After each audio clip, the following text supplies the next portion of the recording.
जियो financial ने अपना quarter four का रिजल्ट जारी कर दिया है और अपने रिजल्ट के जरिए ये सारे इन्वेस्टरों को बता रहा है कि अब हम बहुत ही जल्द 500 का लेवल क्रॉस कर सकते हैं, क्योंकि हमें इतना अच्छा रिजल्ट देखने को मिला है इस क्वार्टर में, या बोले yes year on year basis पे देखेंगे तो काफ़ी अच्छा रिजल्ट देखने को मिला है। अगर आप पिछले बार के मुकाबले बात करेंगे तो कंपनी की जो प्रॉफिट थी काफ़ी कम हमें होते हुए देखने को मिली थी।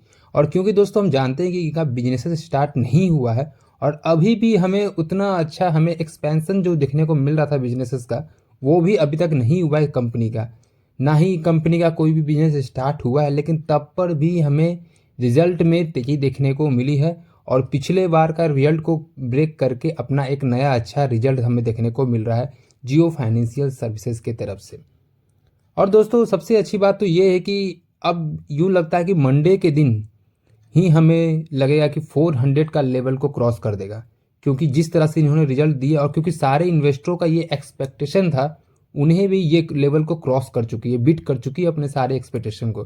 क्योंकि सबका मानना था कि जियो फाइनेंशियल का अभी तक हमें बिजनेस स्टार्ट नहीं हुआ है तो कंपनी की जो प्रॉफिट होगी ना वो लॉसेस में चल जाए, क्योंकि जिस तरह से कंपनी अपनी लगातार बिजनेसेस को बढ़ा रही थी, बहुत सारे अदर अदर सेक्टरों में हमें बिजनेस स्टार्ट होता हुआ देखने को मिला। अभी आप सुनेंगे वेल्थ मैनेजमेंट में हो चुका है, अभी ब्रोकिंग में हमें घुसता हुआ देखने को मिला जियो। इसके पहले इंश्योरेंस में था, इसके पहले फिर साउंड बॉक्स में हमें देखने को मिला है, म्यूचुअल फंड में है। बड़े बड़े कंपनी के साथ हाथ मिलाने के बाद इस जियो फाइनेंशियल ने बहुत सारी बिजनेसेस ओपन कर दी, जिसके कारण कंपनी का जो एक्सपेंस था या खर्च बोलेंगे वो काफ़ी ज़्यादा बढ़ चुका था। इसलिए बहुत सारे एनालिस्ट की तरफ से ये एक्सपेक्टेशन जगाया जा रहा था कि जो पिछले बार हमें कंपनी प्रॉफिट में थोड़ी सी देखने को मिली थी, इस बार वो प्रॉफिट को ब्रेक करके हमें माइनस में देखने को मिलेगा। लेकिन दोस्तों इसका जस्ट उल्टा होता हुआ हमें देखने को मिला, कंपनी माइनस में नहीं प्रॉफिट में गई है।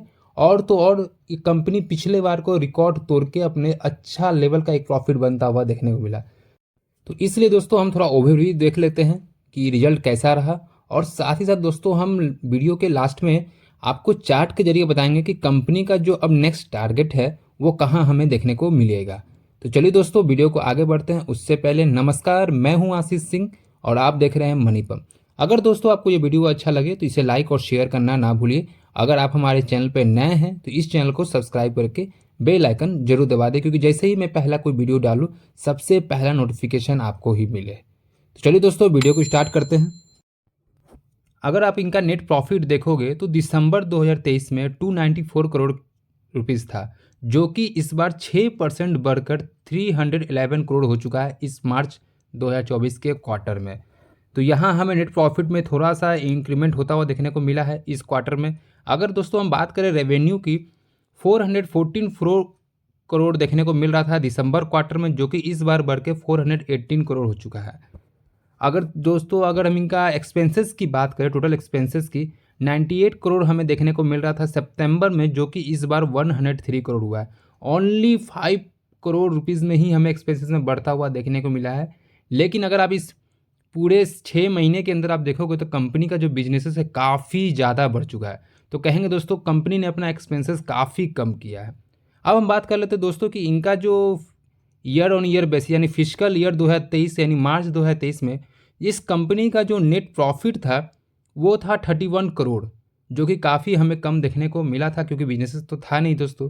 लेकिन दोस्तों बिजनेसेस इस बार भी नहीं है, लेकिन कंपनी का जो इस बार का प्रॉफिट है वो है 1604 रुपीज़, यानी 1600 करोड़ का इस बार का दोस्तों इनका नेट प्रॉफिट है।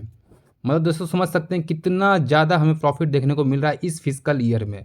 अगर हम इनका रेवेन्यू की बात करेंगे दोस्तों तो 42 करोड़ देखने को मिला था मार्च 2023 में, जो कि इस बार कंपनी का बढ़कर 1854 करोड़ हो चुका है। जब क्योंकि कंपनी के काफ़ी ज़्यादा रेवेन्यू में भी हमें ग्रोथ होता हुआ देखने को मिला है। अगर एक्सपेंसेस की बात करेंगे दोस्तों तो 98 करोड़ हमें देखने को मिला था, जो कि इस बार 103 करोड़ हुआ है। तो कह सकते दोस्तों कि कंपनी का जिस तरह से प्रॉफिट और रेवेन्यू में हमें ग्रोथ होता हुआ देखने को मिला है, हम ये एक्सपेक्टेड कर सकते हैं कि मंडे का सेशन ही नहीं, पूरे ये इस मंथ अप्रैल के सेशन में ही हमें तेज़ी देखने को मिलेगा पूरे जियो फाइनेंशियल सर्विसेज में। तो 400 का लेवल तो हम ऐसे ही बता रहे हैं, मुझे तो लगता है कहीं इसी मंथ में 500 का लेवल क्रॉस ना कर दे, क्योंकि कंपनी अब हमें इसमें सर्किट लगता हुआ देखने को मिलेगा। चाहे वो 10% का हो, चाहे वो 15% का सर्किट लगता हुआ ही अब हमें देखने वाला है कंपनी में। तो ये आप तो रिजल्ट के जरिए समझ गए कंपनी का अब हमें अगला टारगेट क्या देखने को मिल सकता है। अब हम समझ जाते हैं, थोड़ा देख लेते हैं ग्राफ के जरिए, समझते हैं कि जो इनका एग्जैक्ट जो अब हमें कहाँ तक हमें देखने को मिला। अगर बाई द वे मान लीजिए कंपनी की यहाँ से गिरता है, यहाँ से डाउनफॉल लेता है, क्योंकि चांसेस तो नहीं है, लेकिन ये तो स्टॉक मार्केट, यहाँ कुछ भी पॉसिबल है। तो हम देख लेते हैं दोस्तों कि कहाँ पे हमें एंट्री लेना सही रहेगा। और अगर आप फ्रेश बाई करना चाहते हैं तो जो भी लोग बिगनर्स हैं जो कि एंट्री कर रहे हैं नए नए मार्केट में, उन लोगों के लिए मैं थोड़ा ये देख लेते हैं ग्राफ में। चलिए दोस्तों, सबसे पहले दोस्तों हम इनका सपोर्ट लेवल देख लेते हैं कि अगर बाय द वे मार्केट में गिरावट आई या मार्केट हमारा क्रैश किया तो कहाँ कहाँ जाके ये सपोर्ट ले सकता है, और जहाँ हम फ्रेश बाई भी कर सकते हैं, एक फ्रेश एंट्री भी ले सकते हैं जो लोग इसमें एंट्री लेना चाहें। सबसे पहले दोस्तों हम सपोर्ट देखते हैं। अगर हम पहले दोस्तों बात करें तो जो हमारा पहला जो सपोर्ट लेवल देखने को मिलेगा वो होगा 353 के आसपास, और दूसरा जो सपोर्ट लेवल देखने को मिलेगा हमारा वो होगा 327 रुपीज़ के आसपास। ये मेरा दो स्ट्रॉन्ग सपोर्ट लेवल देखने को मिलेगा। अगर इसके बाद भी मार्केट में गिरावट आई तो जो हमारा जो सपोर्ट लेवल देखने को मिलेगा वो होगा 280 रुपीज़ के आसपास। तो बहुत से लोग का ये मानना हो कि मैंने यही सपोर्ट लेवल क्यों लिया, क्या मेरा जहाँ मन किया मैंने वहाँ सपोर्ट लेवल ले लिया? नहीं दोस्तों, जो मैंने मन में आया मैंने वहाँ सपोर्ट नहीं लिया है। मेरा यहाँ पे एक आपको क्लियर इंडिकेशन सिखा देता हूँ कि मैंने यही सपोर्ट लेवल क्यों लिया। अगर दोस्तों आप यहाँ देखोगे इस लेवल पे, तो यहाँ पे मार्केट में जब गिरावट आई, जब हमें पूरा अच्छा खासा बाइंग का ऑप्शन देखने को मिल रहा था, वापस से यहाँ जाके ये स्टॉपेज लिया, यहाँ जाके स्टॉपेज लिया, जिससे हम कह सकते हैं कि यहाँ एक स्ट्रॉन्ग सपोर्ट लेवल देखने को मिलेगा 353 रुपीज़ के आसपास। तो इसी ये कारण था हमारा पहला सपोर्ट लेवल हमने क्यों लिया। दूसरा जो हम आप देखोगे जो मैंने लिया है 353 जो लिया, दूसरा 327 के आसपास लिया। देखेंगे आप यहाँ हमारा मार्केट में काफ़ी बड़ी गिरावट आई दोस्तों, और वापस से जब गिरावट आई तो यहाँ जाके ये एक स्ट्रॉन्ग सपोर्ट लिया वापस, क्योंकि जब हमारा वॉल्यूम देखेंगे ये लाइन का हमारा वॉल्यूम देखेंगे तो काफ़ी ज़्यादा हमें देखने को मिला। यहाँ बायर देख ही नहीं रहा, लेकिन अचानक हमें इस लेवल पर जाके ये रुकता है और वापस से एक अच्छा हमें लेवल ऊपर जाता हुआ देखने को मिलता है। तो कह सकते हैं दोस्तों ये हमारा दूसरा स्ट्रॉन्ग सपोर्ट लेवल देखने को मिलेगा अगर बाय द वे कंपनी में या शेयर में गिरावट आती है। तो ये दो सपोर्ट लेवल हमारे लिए फ्रेश एंट्री के लिए सही समय में रहेगा। लेकिन अगर आप एग्जैक्ट पूछना चाहोगे हमारा फ्रेश एंट्री कब लेना सही रहेगा, तो आप सबसे पहले जान ले दोस्तों कि जो इनका रेजिस्टेंस लेवल होगा, जो इनका पहले से मैं इसे इरेज कर देता हूँ, जो हमारा जो देखने को मिलेगा जो स्ट्रॉन्ग रेजिस्टेंस, अभी ये जो कंपनी खड़ी है अपने हाई से लगभग 10 रुपीज़ के अंतर पे हमें खड़ी देखने को मिल रही है।